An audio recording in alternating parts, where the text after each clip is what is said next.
You think a hot services sector and stronger hiring mean your portfolio is safe. But today's macro beat may be locking in higher cost pressure, while policy risk and energy disruption keep squeezing margins. We start with today's macro data.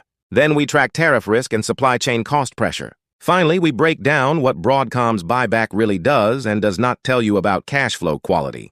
The Institute for Supply Management's Services Index rose to 56.1 in February, the highest reading since July 2022.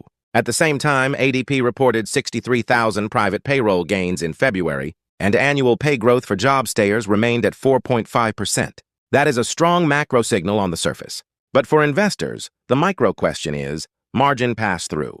Can companies keep raising prices fast enough to offset labor and input costs? If wage growth stays sticky while consumer price sensitivity rises, operating leverage gets harder. That does not automatically mean every company is in trouble. But it does mean investors should focus more on gross margin, SG&A discipline, and free cash flow conversion, not just top-line beats.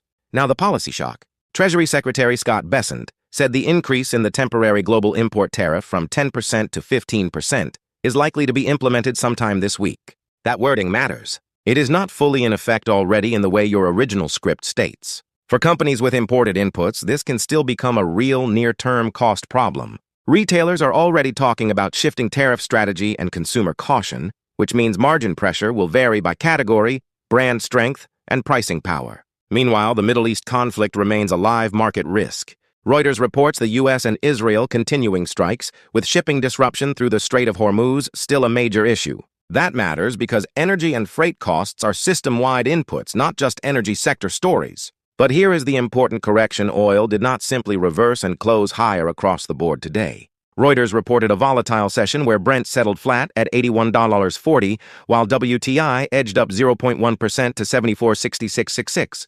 So the better framing is oil stayed elevated and volatile, not a clean bullish close. Finally, Broadcom. Yes, Broadcom beat and announced a new $10 billion buyback, with strong AI demand and Q2 revenue guidance above estimates. That part is real.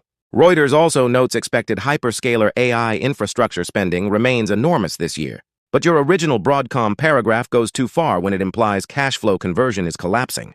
Broadcom's own Q1 release shows cash from operations of $8.26 billion, capex of $0.25 billion, and free cash flow of $8.01 billion, 41% of revenue, with free cash flow up year over year. So the stronger, more accurate critique is this: investors should watch whether heavy AI ecosystem capex eventually pressures returns and future cash conversion across customers, and the supply chain not claim Broadcom's Q1 cash flow is already breaking. Tomorrow, watch two things.